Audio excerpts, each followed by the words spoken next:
So I was watching a couple on a YouTube podcast something the other day, and they were in their early 30s. They had two kids making over $250,000 a year. They had a net worth of $1.5 million.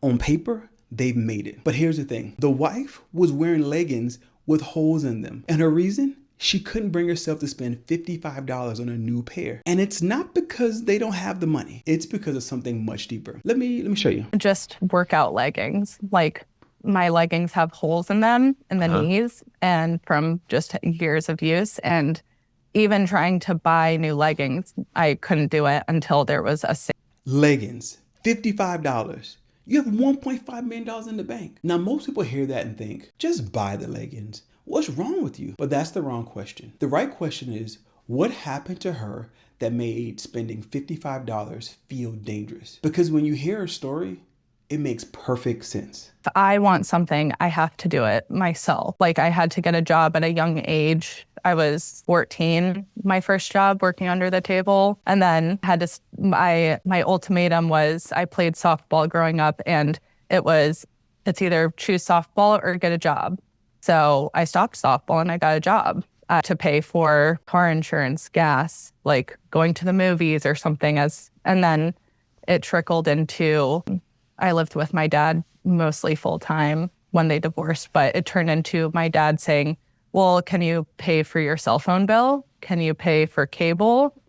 So I moved out early because I'm like, well, if I'm going to pay for these things, I'll pay for myself. And she started working at 14, and she chose a job over the sport she loved. She paid her own phone bill, car insurance. She moved out early because if she was paying for everything anyway, why did she have to be under somebody? Then her brother passed away when she was 19. Her father passed away a few years later. And now her mother was just diagnosed with stage 4 cancer. She's the last one standing in her immediate family. So she did what any smart person would do. She built a life where she would never be vulnerable again. And it worked. And here's what nobody told her. That strategy that saved her is now the thing that's trapping her. And it shows up in a place you might not expect.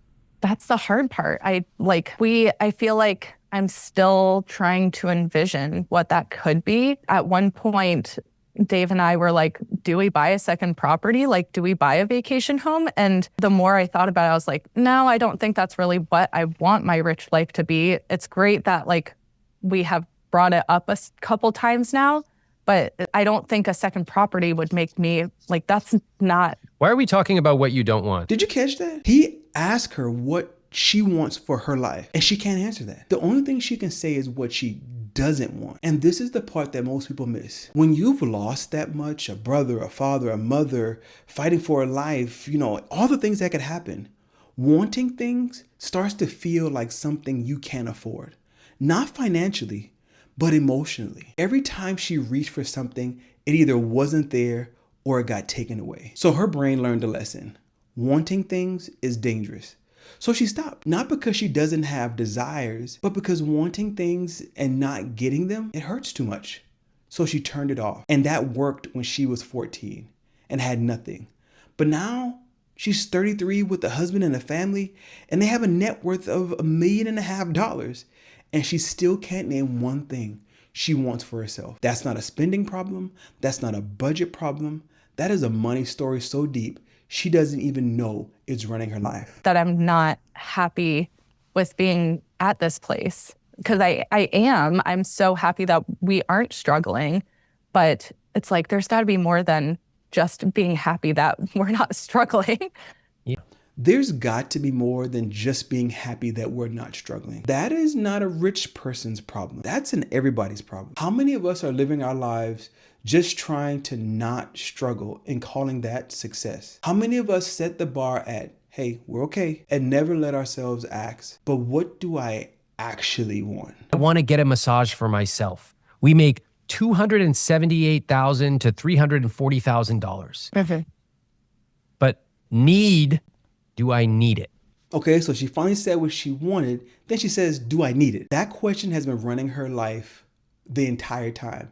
And honestly, maybe it's been running yours too. Is there something you stopped letting yourself, not because you can't have it, but because somewhere along the way, wanting it started to feel unsafe? Again, that's not a discipline problem. That's not a willpower problem. That's a story that was written a long time ago. And nobody ever told you that you could rewrite it. At TalkSense, we don't start with the budget. We start with the story underneath the budget.